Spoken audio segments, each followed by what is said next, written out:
গৌরাঙ্গ গান্ধর্ব গোবিন্দে গণেশ তুলসী যমুনা গঙ্গা ভক্ত বৎস নমো নমঃ। তদেব ব্রহ্মং রুচিরং নবং নবং তদেব শস্যং মনসমঃ শুভং তদেব সুকার্মব শোষণাং নীলং যদুত্তম সলত যচয়ন গৃহতে। গোবিন্দ গোবিন্দ হরে মুরারে গোবিন্দ গোবিন্দ মুকুন্দ কৃষ্ণ গোবিন্দ গোবিন্দ হরে মুরারে গোবিন্দ গোবিন্দ মুকুন্দ কৃষ্ণ গোবিন্দ গোবিন্দ হরে মুরারে হে নাথ নারায়ণ বাসুদেব হে নাথ নারায়ণ বাসুদেব হে নাথ নারায়ণ বাসুদেব গোবিন্দ গোবিন্দ হরে মুরারে হে নাথ নারায়ণ বাসুদেব গোবিন্দ গোবিন্দ হরে মুরারে হে নাথ নারায়ণ বাসুদেব গোবিন্দ গোবিন্দ হরে মুরারে গোবিন্দ গোবিন্দ মুকুন্দ কৃষ্ণ গোবিন্দ গোবিন্দ রাধাঙ্গ পারে গোবিন্দ গোবিন্দ মুকুন্দ কৃষ্ণ গোবিন্দ হরে মুরারে গোবিন্দ গোবিন্দ মুকুন্দ কৃষ্ণ গোবিন্দ গোবিন্দ রাধাঙ্গ পারে গোবিন্দ গোবিন্দ নমো নমস্তে গোবিন্দ গোবিন্দ নমো নমস্তে গোবিন্দ গোবিন্দ নমো নমস্তে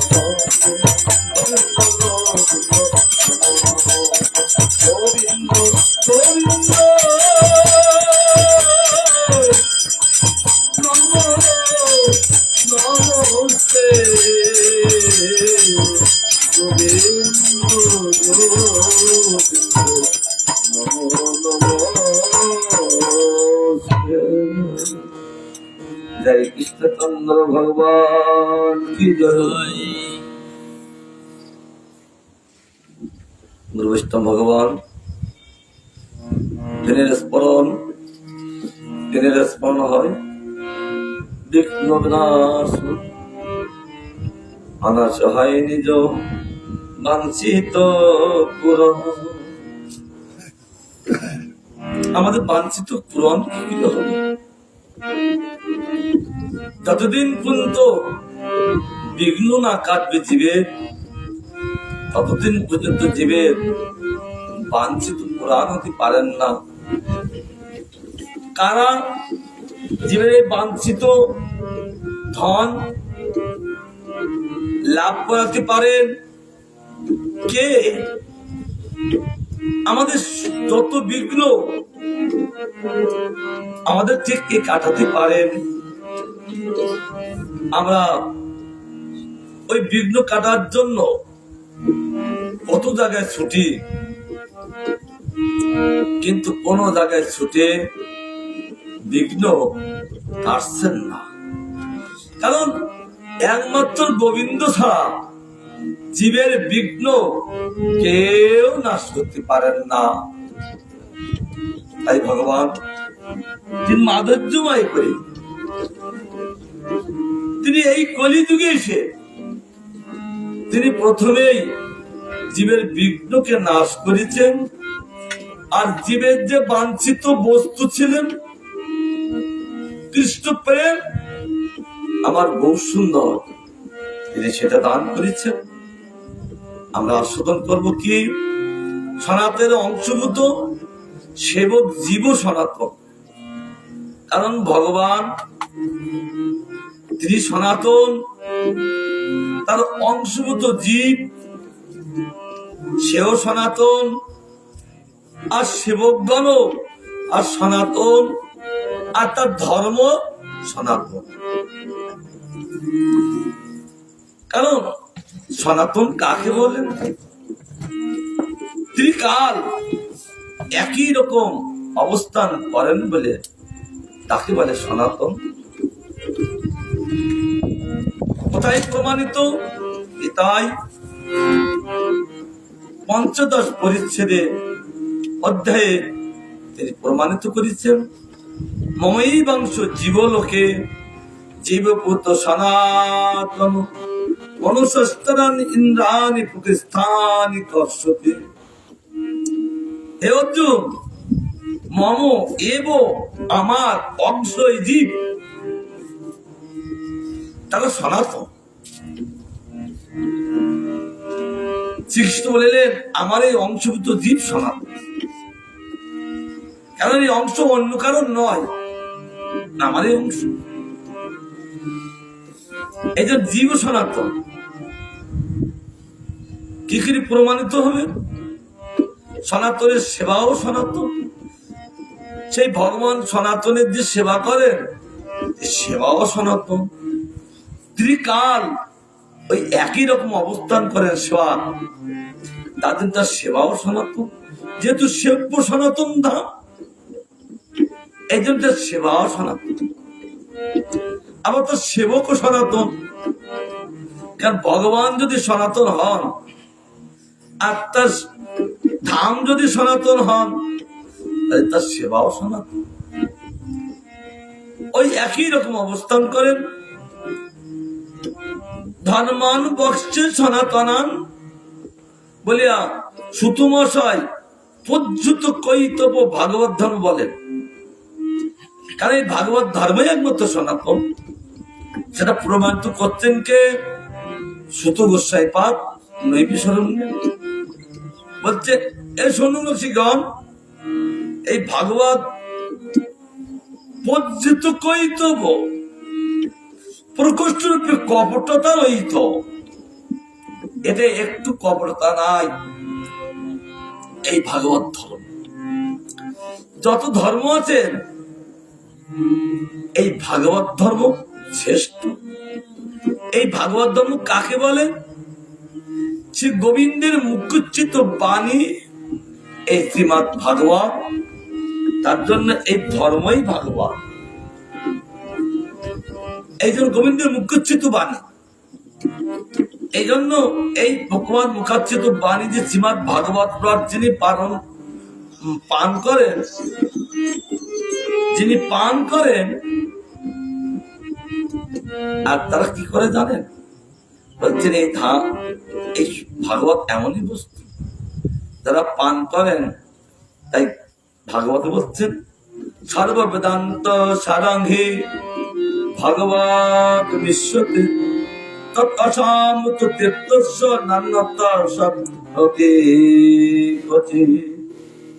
এই ভাগবত যিনি পান করেন, আর পানে এত মত্ত, আর জগতে কিছু যে পান আছে তারা কিছু জানেন না। আর এমন রুচিময়, এর চেয়ে আর কোন রুচি বস্তু জগতে নাই, কেবল এই ভাগবত রস পান করা। সর্ববেদিত সার, বেদের অন্তে যা ছিলেন এই শ্রীমৎ ভাগবত কি দিয়ে পরিপূর্ণতা? আবার ভাগবত গান করছেন, অত্যায়াং ব্রহ্মসূত্রং ভাতত্ব বিনির্ণয় গায়ত্রী বস্বরূপস বেদান্ত পরিগৃহীত। সমস্ত ভাগবতের যত অর্থ এবং মহাভারতের যত তত্ত্ববস্তু এখানে নির্ণীত করে দিয়েছেন। এই শ্রীমৎ ভাগবত হলই সর্বশ্রেষ্ঠ, এরা নির্ণয় করে দিয়েছেন। এত বড় আঙ্গোত্তরে নির্ণয় আজ পর্যন্ত কেউ করতে পারেন। আর কি আছে? গায়ত্রীর বাস রূপ এই শ্রীমৎ ভাগবত, আর সেটা পরিবর্তিত করেছেন, একমাত্র বাড়িয়েছেন। তাই শাস্ত্রে বলছেন ভগবত সন্তোষণ ধর্মেই হল ভাগবত। যে ধর্ম দ্বারা ভগবান সন্তুষ্ট হন না, সেই ধর্মই, সেই ভাগবত ধর্ম কখনো ভাগবত ধর্ম হতে পারেন না। এই জন্য ভাগবত পান করলে তিনি সকলকে সন্তুষ্ট করিতেন আর নিজেই সন্তুষ্ট হন। তাই সনাতন ধর্ম। যদি প্রশ্ন হয় জীব সনাতন, তাই হলে তার সেবা সনাতন হইবে না কেন? তদুত্তরে বক্তব্য যে জীব আত্মগত ভাবেই সনাতন, পরন্তু দেহগত বিচারে নয়। কেউ প্রশ্ন করছেন তাহলে সনাতন জীবকে সনাতন হতে পারেন? প্রমাণ দিয়ে বলছেন আত্মগত সনাতন। আত্মগত তিনি আমাদের অন্তরে যিনি আছেন, তিনি ভগবান সনাতন, সেটা। তবে দেহটা এইটা সনাতন না, এ আজ আছে কাল থাকবে না। যখন সনাতন ভগবান যখন তিনি অন্তরিত হবেন, আর দেহ সঙ্গে সঙ্গে দন্তস্বভ হবে না, না তলস্বভ হবে, দন্তস্বভ না,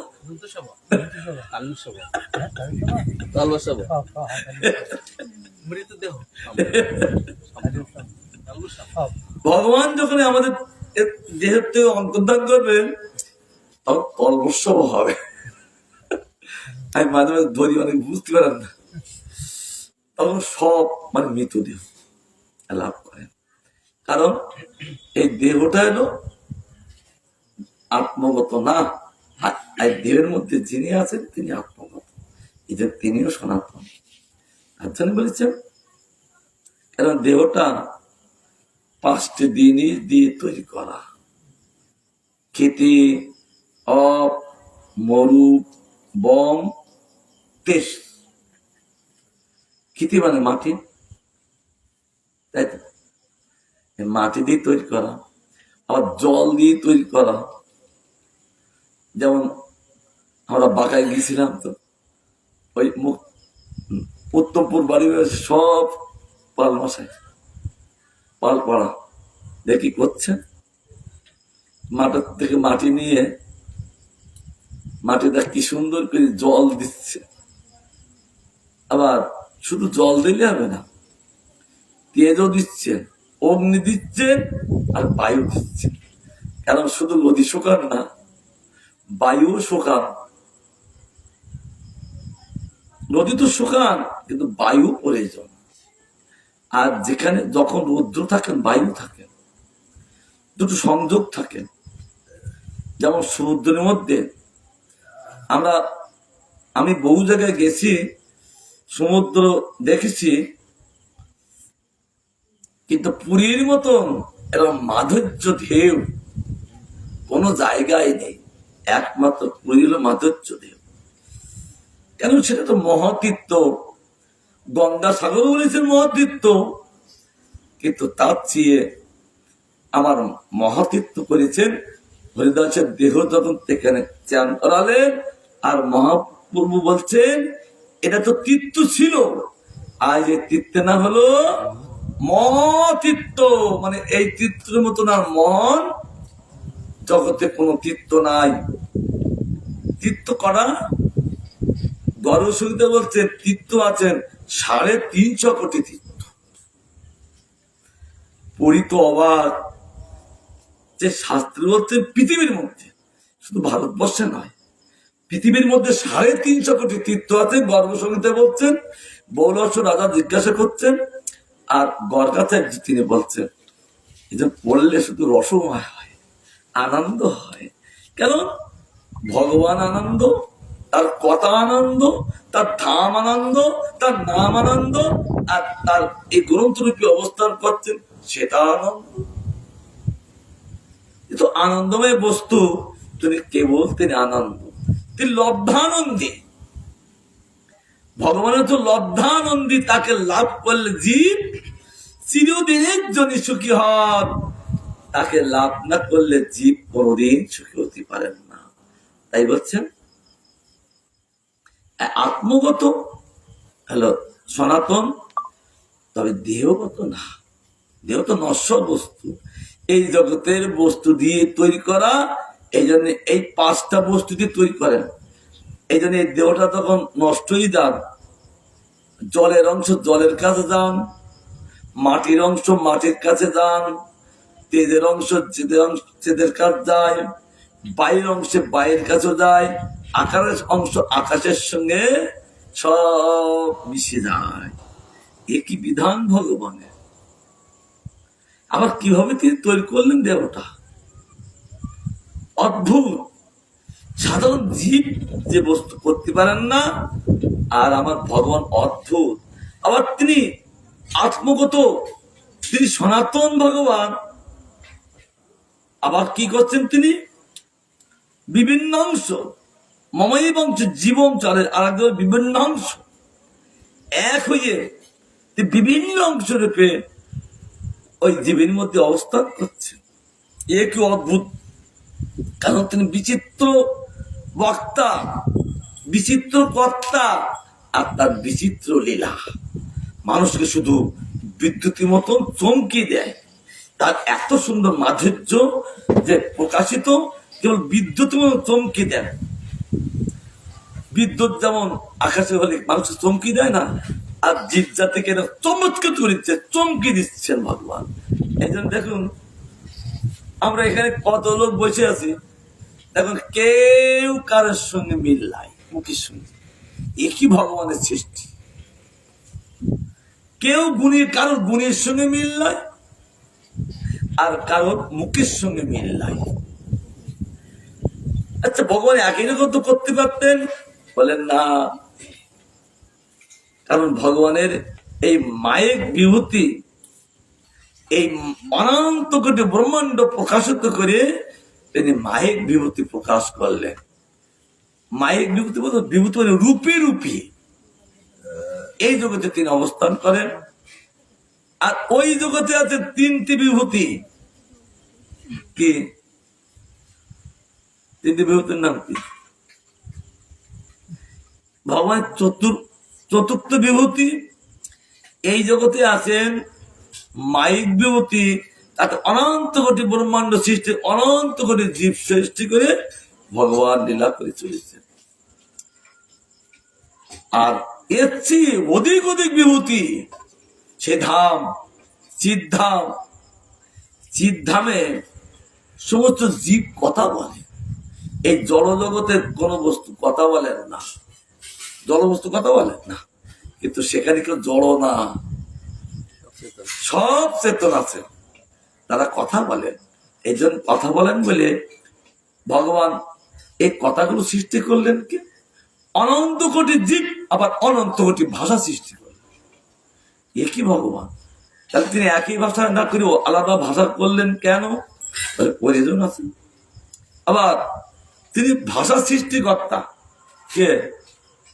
ভগবান। আমরা কিন্তু কেউ ভাষা সৃষ্টি করতে পারি না, ভগবান ভাষা সৃষ্টিকর্তা। তিনি বিভিন্ন ভাষা প্রকাশ করলেন, আবার তাদের সঙ্গে ভগবান কথা বলে। তাই পূর্ণমাসী বলছেন যে বৃন্দা কৃষ্ণ কেমন বলতো?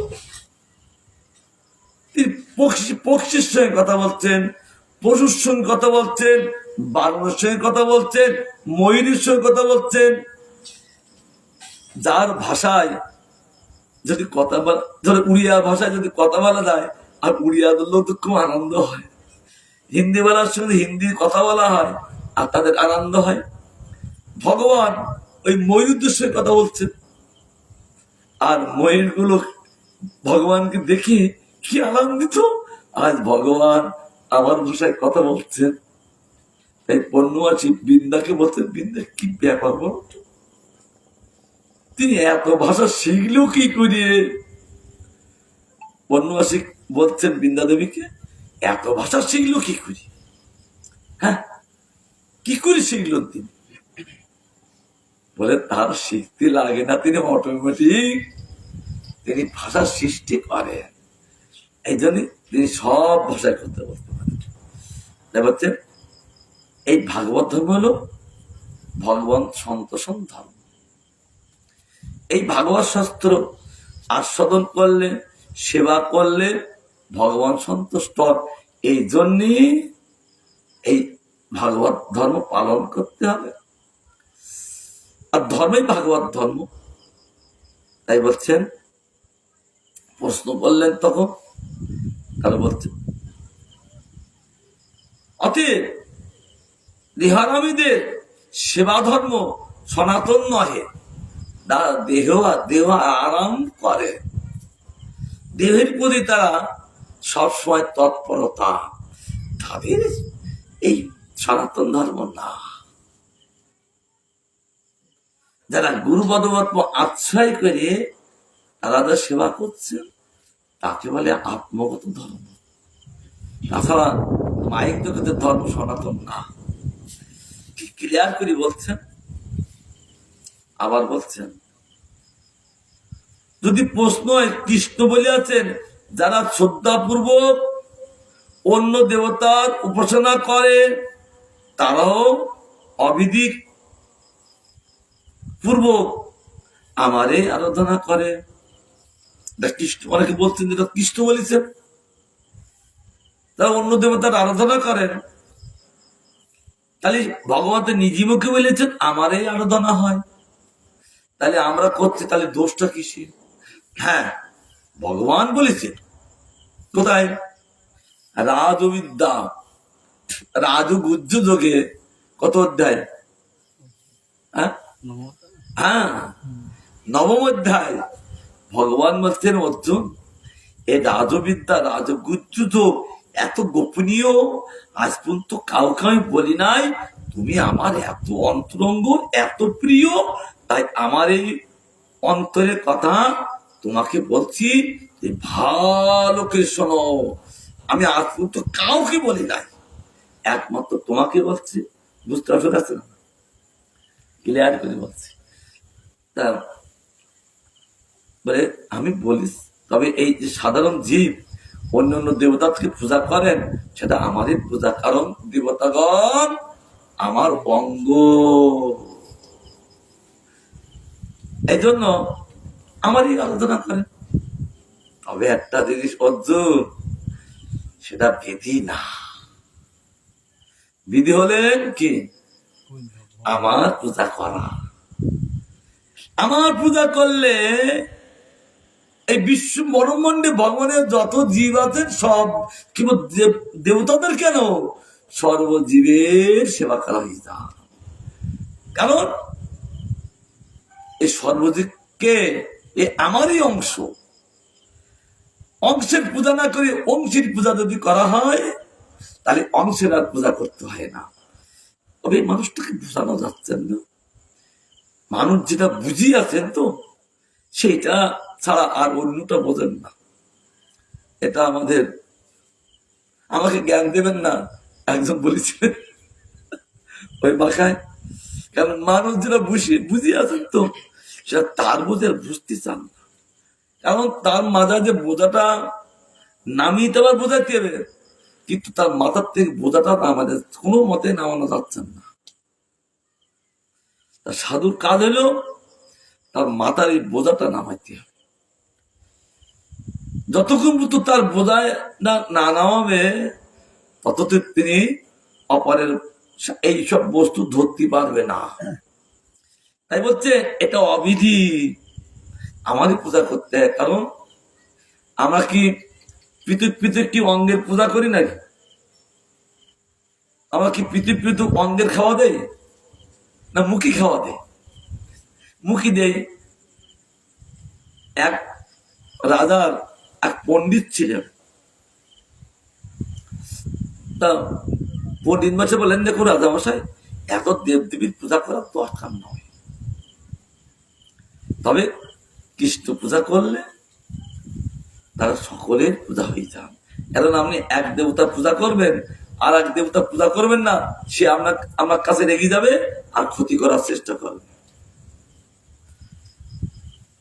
কখনো জীব ওই 33 কোটি দেবতার পূজা করতে পারেন না, একটা দুটো নাকি 33 কোটি বললাম, কিন্তু জলের মতো, কিন্তু গুনি দেখুন তো,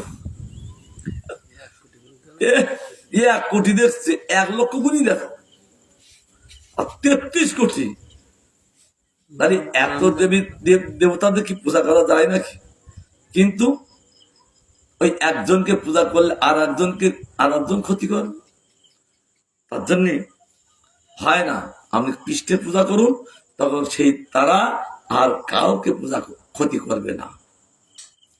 এটা আমাদের অর্জুনকে দেখিয়েছে। অর্জুন সারা জীবন ওই কৃষ্ণের পূজা করতেন, কিন্তু মতিভ্রম হলেন, তিনি দ্বারকায় শিব পূজা করতেন। আমাদের দ্বাদশ স্কন্ধে না দশম স্কন্ধে বর্ণনা করছেন। ভগবান শুধু দেখছেন কিন্তু বলছেন না। ভগবানের পূজা ছেড়ে দিয়ে শিবের পূজা মত্ত হয়ে গেলেন। ভগবান বলছেন এ তো অন্যায় করতে যাচ্ছেন, তো আমাকে শিক্ষা দিতে হবে। তখন ভগবান বলছেন, অর্জুন কোথায় যাচ্ছ? আমি শিবের পূজা করতে যাচ্ছি। শিবের পূজা করতে হবে না, ওই শিবের যে পূজার উপকরণ গুলো আমাকে পূজা কর, আমাকে পূজা কর। কিন্তু মন মানতেন না, তা ভগবানের কথাও ফেলতে পারতেন না, কারণ ভগবানের কথাটা ফেলা দোষ জীবীর। তার জন্য মন মানছেন না, কিন্তু তার কথাটা ফেলতে পারছেন না। বাধ্য হয়ে মনে অসন্তুষ্ট ভাবে থাকলু, ভগবানের আজ্ঞায় সেই সব উপকরণ দিয়ে ভগবানের পূজা করলেন। মনে দুঃখ, আজ আমি শিব পূজা করতে পারলাম না, এলো মনে দুঃখ। তারপর তিনি বলছেন, কিছু বলেননি ভগবানের। অন্য সময় ভগবানের পূজায় তারা অর্জুনকে প্রসন্ন, কিন্তু আজ পূজা করেছেন কিন্তু প্রসন্ন না। কেন? আমার শিব পূজা হয়নি। তাই বলতেন, যাই শিবের কাছে কি বলি যে আমি আজ তোমার পূজা করতে পারলাম না, আমাকে ক্ষমা করে নেবে। তখন ভগবানের কাছের থেকে যখন ওই শিবের কাছে গেলেন দ্বারকায়, আর দেখছে ভগবানের চরণে যেসব দিয়ে আমি পূজা করেছি, আর সেই সব পূজার উপকরণ শিবের মস্তকে উপরে।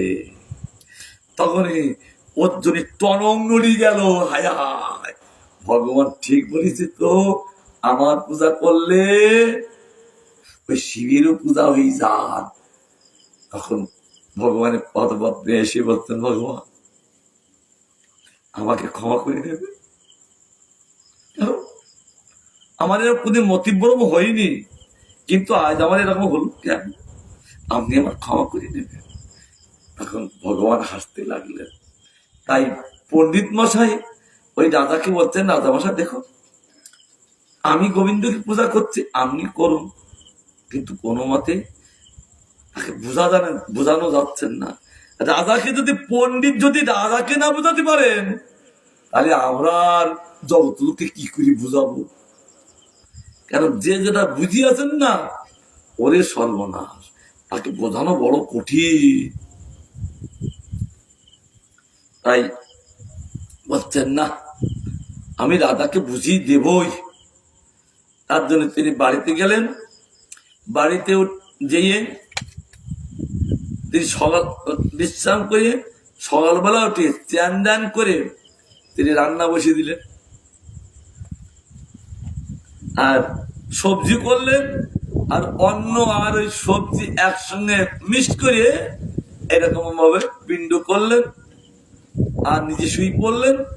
শুয়ে দুই চোখে দুটো খাদ্য দিচ্ছেন, ইন্দ্র না চোখ ইন্দ্রিয়, আবার নাসিকা ইন্দ্র দুটো দিলেন, চরণ ইন্দ্র দুটো দিলেন, আবার এখানে একটা দিলেন, দুই কানে দুটো দিলেন, দুই হস্ত দুটো দিলেন, দিয়ে শুয়ে আছে। কিন্তু অন্য দিন মাসে সকাল সকাল যান, আর দেরি হচ্ছেন, তখন রাজা লোক পাঠালেন, যাওয়া তো পণ্ডিত মাসে দেরি করছেন কেন? লোক যে দেখছেন যে রাজামশাই শুয়ে সব ইন্দ্রগুলো খাদ্য দিয়ে বসে আছেন, বলছে পণ্ডিত মশাই এ কি করছেন? আমি ইন্দ্রগুলো খাওয়াচ্ছি, খেয়ে নিলি, কারণ আমি যদি চরণকে না খাওয়াই, চরণ চলবি কি করে? আমি যদি এই হাতকে না খাওয়াই, হাত কাজ করবে কি করে? আমি চোখকে যদি না খাওয়াই, চোখ দেখবে কি করে? তুই রাজাকে বলো আমি আসছি, এদেরকে খাইয়ে দাবিয়ে সুস্থ করিয়ে তারপর আমি আসছি। তিনি পণ্ডিতের সঙ্গে তর্ক করলেন না, একটু হাসতে হাসতে গেলেন। কে? লোকটা, রাজার লোক। তিনি রাজাকে বলছেন, রাজা মশাই পরদিন মানে একটা অদ্ভুত কাজ করছে দেখলাম। কি গো? বলে সব ইন্দ্রগুলো খাদ্য দিয়েছেন, বলছে যে খাদ্যগুলো ওই ইন্দ্রগুলো খেয়ে নিলি। কটা ইন্দ্র? ওরা হ্যাঁ 11টা পিণ্ড করেছেন, সব ওই ইন্দ্রগুলো খাওয়াচ্ছে, মনেরও খাওয়াচ্ছে। 11টা পিণ্ড করিয়ে সব তিনি শুয়ে তাদের খাওয়াচ্ছে। এবার কৌতুক দেখে জেনে রাজামাটা নিজে এসেছেন। রাজামা যখন নিজে এসেছেন আর তিনি দেখেন, বলছেন কি ব্যাপার পণ্ডিত মশাই, আপনি পণ্ডিত না? এ কি করছেন আপনি? এই ইন্দ্রিয়গুলো খায় নাকি? মুখে দিলি এরা সব সতেজ থাকে।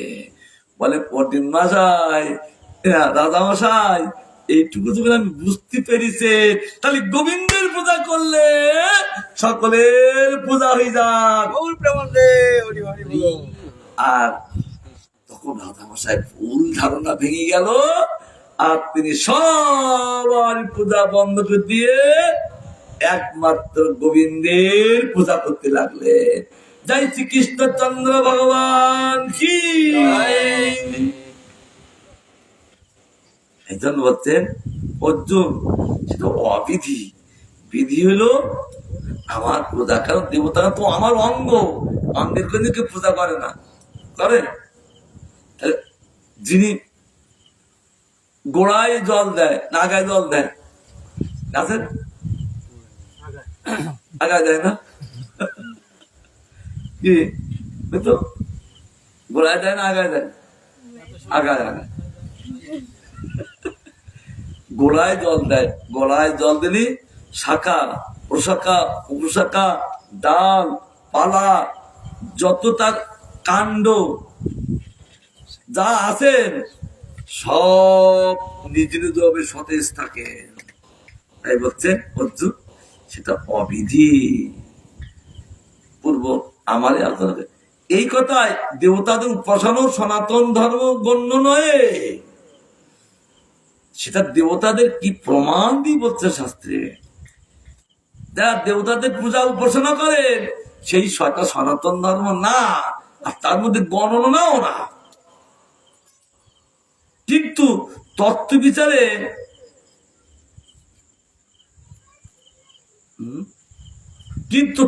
বিচারে অবিধিপূর্বক বলিয়া সেই উপাসনা সনাতন নয়।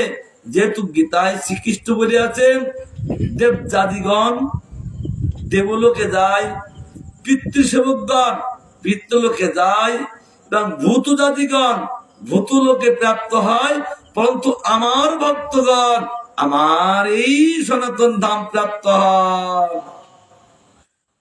পূজা করো, আপত্তি নেই, কিন্তু তুমি যার যা পূজা করবে আর তুমি সেই ধাম প্রাপ্ত হবে। গীতাও বলেছেন। বলছেন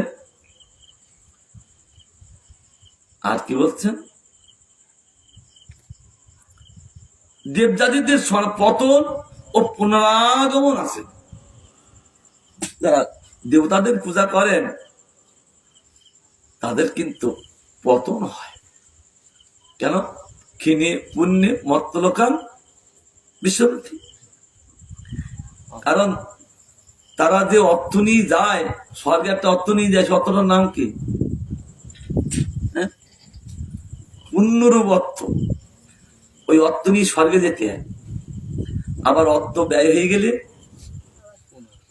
কিনে মানে নষ্ট হয়ে যান, আবার করে যাও যেখান ছিলে সেখানে যাও, আবার ওখানে গিয়ে পুণ্য করে আবার এসো।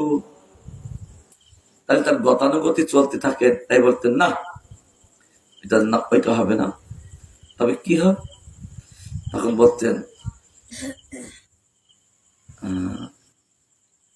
তাদের পুনরাবৃত্ত হন, আবার নেমে আসতে হয়। নমে ভক্ত পুনঃসতি, অর্জুন নমে ভক্ত পুনঃসতি, আর আমার ভক্ত কখনো বিনাশ হয় না। আব্রহ্ম ভুবনাল্লোক পুনরাবৃত্ত অর্জুন মাম প্রত্যুতি কর্তীয় পুনর্জন্ম না বিদ্যুতে যৎগত নিবদ্ধতে তদ্ধাম পরমাঙ্গম। একমাত্র সনাতন ধর্মে সনাতনী শান্তি, সনাতনী গীতি ও সনাতনী স্থিতি লভ্য হয়। একমাত্র মাম এব এত্তু একন্তীয় পুনর্জন্ম না বিদ্যুতে, যারা আমার ভজন করেন পুনর্জন্ম না বিদ্যুতে, তাদের কখনো পুনর্জন্ম হয় না। একমাত্র আমাকে লাভ করেন, আমার ধাম লাভ করেন, আমার ধামে স্থিতি থাকে। গীতায় কিন্তু প্রচুর বলেছেন শিক্ষা, কিন্তু পড়ি বটে, মুখস্থ করি বটে, শিক্ষা কদম করতে পারি। আমরা শিক্ষা করতে পারি না, শিক্ষার অভাব। তার জন্যে গীতায় কিন্তু 7টা শ্লোকে 7টা রকম তার উপদেশ করেছেন অর্জুনকে। একটা দুটো না, কোথায় বসে? ওই কুরুক্ষেত্রের মাঠে বসে, ওই কুরুক্ষেত্রের মাঠে বসে বলার কি দরকার ছিল তার? কারণ দুই পক্ষ কি হাতে কি ধনুর্বাণ, সেটা কি উপদেশ করার জায়গা নাকি? কারণ ভগবান সব জায়গায় পারেন। কারণ জীবের যত্নতা কেরামতে সব ভগবানের হাতে। কারণ তার হাতে রিমোট আছে, ওই রিমোটের ছাড়া অন্যভাবে জীব কোনো কর্ম করতে পারে না, কাজ করতে পারেন না। কেবল ভগবান স্তম্ভিত করলেন তাদেরকে স্তম্ভন বিদ্যা দ্বারা। তারা উভয় পক্ষ কেবল এরা ধরে দাঁড়িয়েছে। কাঠের পুতুল যেমন তেমনি, আর জীব বাস্তবতা কাঠের পুতুল। বলে মহারাজ আপনি কি করি বলছেন? আমরা পুতুলের নিচে চলছি কি করি? বলে তোমার চালাচ্ছে বা কে? সেই ভগবান। আজ আমাদের চালাচ্ছেন কে, পরিচালনা করছেন কে? এখানে যিনি আছেন ভগবান আছেন, তিনি আমাদের পরিচালনা করছেন। জীব নিজে নিজেকে পরিচালনা করতে পারেন না, ভগবান নিজেই পরিচালনা করেন জীব জাতিকে। তাই বলছেন বাস্তবতা। তিনি বলছেন যে অর্জুন, একমাত্র সনাতন ধর্মেই সনাতনী শান্তি, অর্থাৎ নিত্য শান্তি, সনাতনী গতি একমাত্র শ্রেষ্ঠ গতি লাভ করেন, আর সনাতনী স্থিতি। আর সেই ধাম লাভ করলে জীবের আর দুর্গতি নেই, স্থিতি লভ্য হয়। মানে জীবা কোনদিন চলে না। তবে এবার সর্বাঙ্গচ্ছ সর্বভাবেন ভারত তৎপ্রসাদাৎ পরাং শান্তি স্থানান প্রাপ্স্যসি সত্যতম। এটা বলেছেন মোক্ষদকে 8ম অধ্যায়ে। অতএব সনাতন ভগবত উপাসনায় সনাতন ধর্ম, তাছাড়া আর নেই। এটা ভগবান সুন্দর করে তিনি গীতায় এই ছোটটাও অনেকে তো নাম যজ্ঞে পোস্টার বের করে, এই শ্লোকটা কিন্তু অনেক লেখে আমি দেখেছি, কিন্তু কিচ্ছু বোঝে না, কিচ্ছু বোঝে না। যারা এই তমেব স্বর্ণাঙ্গচ্ছ সর্বভাবন ভারত, এই ভারত মানে অর্জুন, তৎপ্রসাদাৎ এই অধমের প্রসাদাৎ পরম শান্তি, এর মতো এক শ্রেষ্ঠ শান্তি। আর স্থাতম ব্যবসাসী সত্যতম, আমি সত্যতা নিত্য সত্য বস্তু। অর্থাৎ আমাকে স্মরণ গ্রহণ করলে আর আমার প্রসাদ লাভ করলে চির শান্তি লাভ করেন, আর আমার ধাম স্থিতি লাভ করেন। সত্যতম তিনি নষ্ট হয় না। তবে অতএব সনাতন ভগবত উপাসনায় সনাতন ধর্ম একমাত্র বিবেক। যারা দেবতান্তরে ঈশ্বর জ্ঞানী, যারা নরে নারায়ণ জ্ঞান ও নারায়ণের নরজ্ঞান যুক্ত, তারা প্রত্যলোকী, তারা পাষণ্ড ও অপহৃত জ্ঞানী, তারা সনাতনী ধর্মে নয়। কতগুলো বিশেষ উদ্দেশ্যে ভালো করে শুনবে। দেবতাকে ইস্যু জ্ঞানী করে, ভগবান জ্ঞান করে। যারা নরে নারায়ণ জ্ঞান করেন, নর কিন্তু নারায়ণ হতে পারেন না। নারায়ণ নারায়ণ, নর নারায়ণ হয় নাকি? কখনো হতে পারেন তা। নর বলতে কি? আদি নর অর্জুন। ভগবান যেখানে যেখানে তিনি আবির্ভূত হন, আর নিত্য সেবক অর্জুন সেখান থেকে দুইজন আবির্ভূত হন। এই যে নরনারায়ণ ভগবান বলেন, কারণ ওই নারায়ণের নিত্য সেবক, তার জন্য ভগবানের আবির্ভূত সঙ্গে সঙ্গে সেবকে আবির্ভূত হন। কার থেকে? ধর্মের মান নাম কি?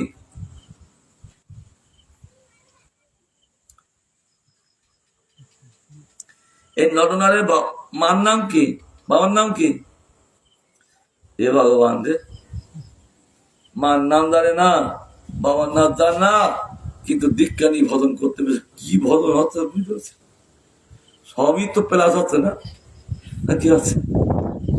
মাইনাস হচ্ছে। হ্যাঁ, জানে না শুনে। নারায়ণের ভগবানের মার নাম কি? তুই বলো, তুই বলতো বলে শাস্ত্র আছে। কারণ বাবার নাম কি? বাবার নাম ধর্ম, মার নাম মুক্তি। হ্যাঁ, মায়ের নাম হলো, এই নরনারীর ভগবানের মায়ের নাম হলো মূর্তি। ধর্মের 13 জন পত্নী ভাগবত গান করছেন। শ্রদ্ধা, মৈত্রী, দয়া, শান্তি, তুষ্টি, পুষ্টি, কিরোন্নতি, বুদ্ধির মেতা, তিতিক্ষাতা, এর মত্ত ধর্মস্ব পত্নায়। এই 13 জন পত্নী, তার মধ্যে এই মূর্তির থেকে নরনারায়ণ ভগবানের জন্ম। বিশেষ জানতে হবে। অর্থাৎ নারায়ণ, নর বলতে অর্জুন, আর নারায়ণ বলতে ভগবান। নারায়ণ তিনি নর হতে পারেন, কিন্তু নর কখনো নারায়ণ হতে পারেন না। কারণ অনেকে বলে, মানে ইনডাইরেক্ট বলে যে কৃষ্ণ সেই কালী, তার ক্যাসেট যে কতটুকু খালি সে বুঝতে পারে। সেই কৃষ্ণ সে কালী হয়?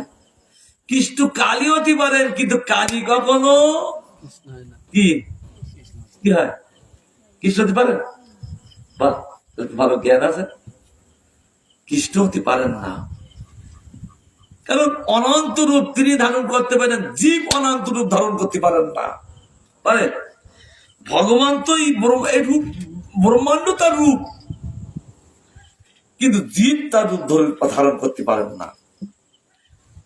এগুলো না বসে বসে শুনতে হবে, তাহলে জীবের যত ভুল ধারণা সব চলে যাবে, তত্ত্বে প্রতিষ্ঠিত হবে, আর তখন তার ভজন হবে, আর ভগবান তার প্রতি সন্তুষ্ট হবে। কারণ আমার কৃষ্ণদাস কবিরাজ গোস্বাই পাদ, তিনি তার ভাই কি বলেছেন, তিনি মহাপ্রভুকে মানেন কিন্তু নিত্যানন্দকে মানেন না। একে মানতেন, অপরকে মানতেন, এ তো অপরাধ। কারণ এরা দুজন তো এক, এই নিত্যানন্দ আর মহাপ্রভু এক। তা তুমি একজনকে মানতো আর একজন মানতো না কেন? পাষণ্ডে গণ্যতা। আর একটা কথা, তুমি মেনো না কে? দুইজনকে মেনো না, তার অর্ধ কুকুটির ন্যায় মানছো কেন? একটা অর্ধ কুকুটি একটা ন্যায় শাস্ত্র। যেটা কেমন, একজন বাজারে, এটা আমাদের চৈতন্য চরিত্র বর্ণনা করেছেন, একজন বাজারে মুরগি নিয়ে গেছেন, আর যখন ব্যাপারীরা এসছেন কিনতে, সে বলছেন এই মুখির দিক না, আমার মুরগিটা অনেক পুরানো, আর কেউ কেনে না। বুড়ো মুরগি কেউ কেনে? দাদা মুরগি কেনবে তারা? কেউ কেনেন না। ব্যাপারীরা সব মুরগি কিনে তারা সব বাড়িতে যাচ্ছে। আর এখন একটু অল্প বাজার আছেন, একজন এসে বলছেন সকলের বিক্রি হচ্ছে, আমার বিক্রি হচ্ছে না কেন? বলে মূর্খ, ওইরকম বলে নাকি? বলতে আমার মুরগিরা নতুন, তবে কিনবে। আবার তিনি ওই লোকটার কথা বিশ্বাস না করে তিনি বলছেন ওই মুখের দিক নতুন, পিছনের দিক পুরানো। আচ্ছা তাই হয় কি? মুরগিটা কি মুখের দিক নতুন আর পিছনের দিক পুরানো হয়? কখনো হয় না। এই জন্য একে বলেছেন অর্ধ কুকুরটির ন্যায়। তার ন্যায় শাস্ত্র। কৃষ্ণদাস কবিরাজ বলছেন তুমি মেনো না, অর্ধ কুকুরটির ন্যায় মানছো কেন? দুইজনকে মেনে না। আর তুমি নিত্যানন্দ অপরাধ করলে তুমি, তিনি গুরুতত্ত্ব, গুরুকে না মানলে মহাপ্রভুর তিনি অসন্তুষ্ট। অসন্তুষ্ট না, অসন্তুষ্ট হয়েছিলেন কার ওপরে বলো? এই বল, কার ওপরে মহাপ্রভু অসন্তুষ্ট হইলে সন্তুষ্ট হয়নি?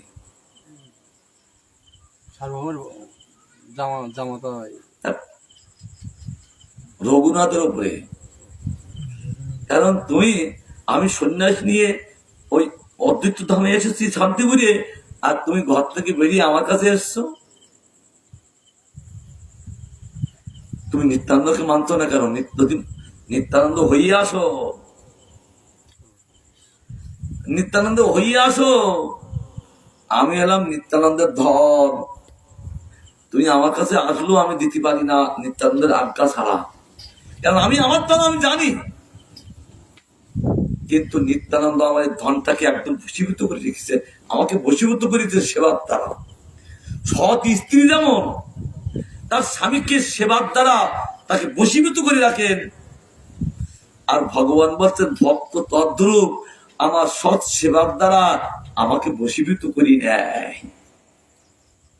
তাই বলছেন তোমার ভুল হচ্ছে তো, কারণ ঘাস নাকি ঘোড়া ডেঙে ঘাস খাওয়া হচ্ছে। অর্থাৎ তুমি যদি আমাকে লাভ করতে চাও তবে নিত্যানন্দের কাছে তুমি যাও, তবে আমাকে লাভ করতে পারবে। যখন নিত্যানন্দের কাছে গেলেন তখন তিনি গৌরকে অনায়াসে লাভ করলেন। আর তিনি আর বলেননি না হও বাতুল ঘরে চলে যাও, তিনি আর বলেননি। কি সুন্দর তত্ত্ব কথা হচ্ছেন, আস্বাদন আমাদের। তাই বলছেন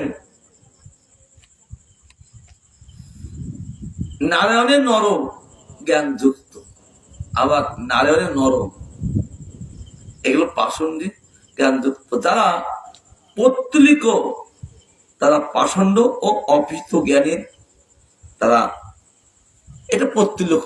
অনেকে মনে করেন ইহা কি ভগবান, এই পাথরে ও পাথরে ও পাথরে এই প্রতিষ্ঠা করেছে, ভগবান নাকি পুতুল জ্ঞান করে বলে তারা একদম পাষণ্ডিক। পাষণ্ডিক শব্দ অর্থ হল ঋক সাম যজু বেদকে মানেন না, তারা বলে পাষণ্ডিক। পাপ, পা মানে পাপ, ষণ্ড মানে সাপ, তাকে বলে পাষণ্ডিক। পা মানে সব পাপ, এই না মানলে। আর ষণ্ড, এই জন্য ষণ্ড, কিন্তু ষণ্ড বলো তো কি? স্বর্ণ না ষণ্ড কাকে বলে? এদেশকে দেখছে না, কিন্তু আমাদের উত্তরপ্রদেশ খুব ভরা, আমি কলকাতাও দেখছি। ষাঁড়, ষাঁড়কে বলে ষণ্ড। ষাঁড়, ষাঁড়কে বলে ষণ্ড, একে বলে ষণ্ড। এই ষণ্ড বলেন কেন? ওরা মহাপাপী, তার জন্য ওরা ষাঁড় হয়। আর কে? অপিত জ্ঞানী, জ্ঞান নষ্টই যান, তারা সনাতনী ধর্মী নয়।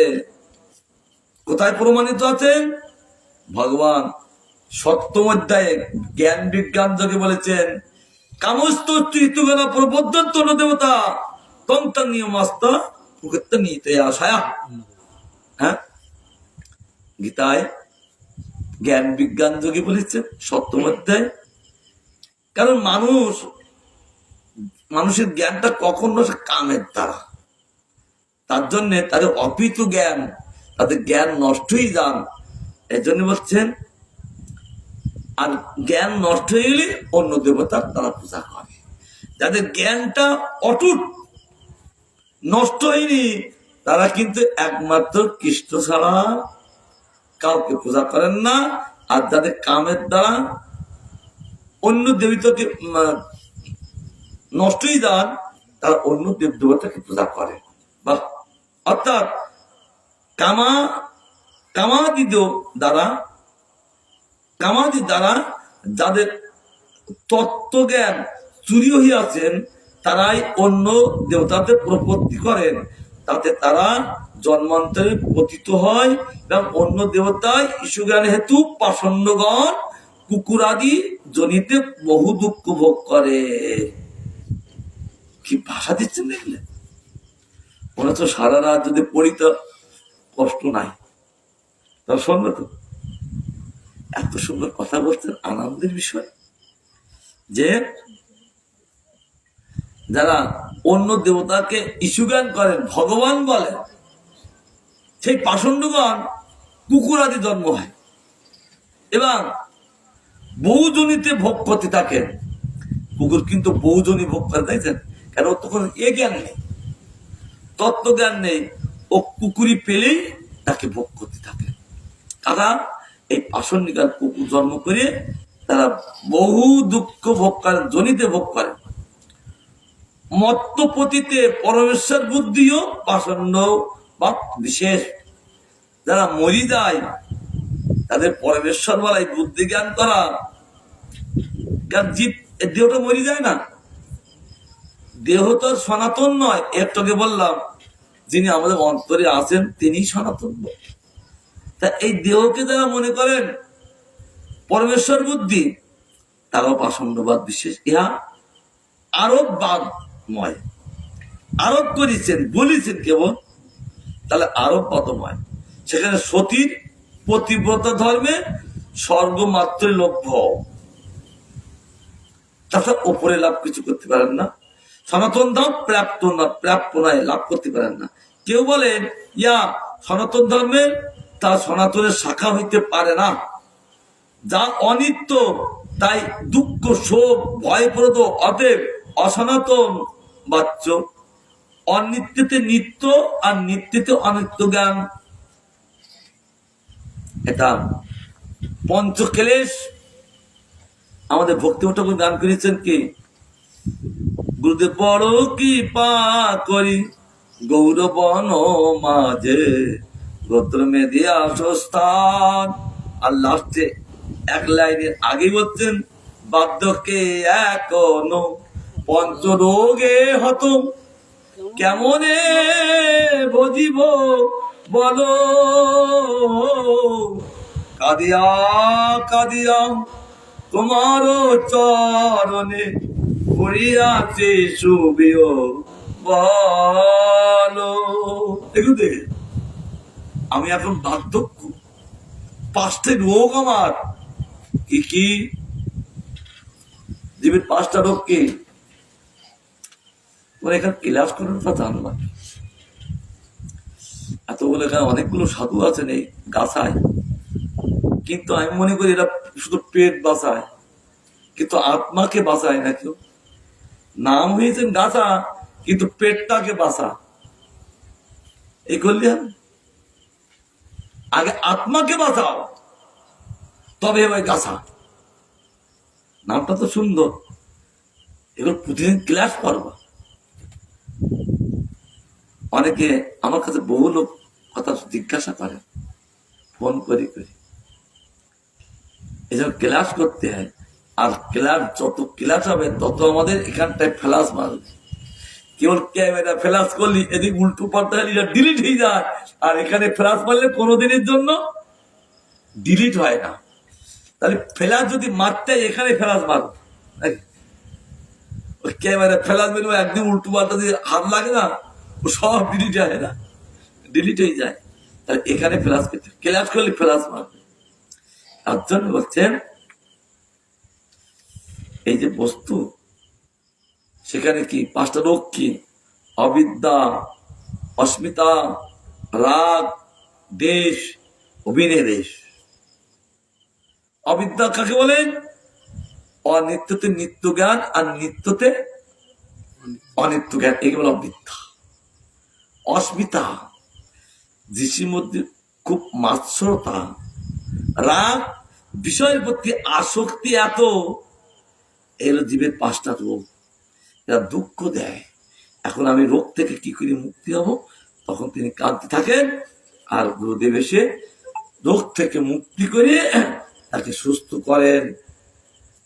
আর একটু পরে বন্ধ করে দিচ্ছে। আর কি করেন ভগবান? অনিত্যে নিত্য, আর নিত্য অনিত্য জ্ঞান তমগুণ মাত্র। যাদের তমগুণ আছেন তারা এটা বলেন।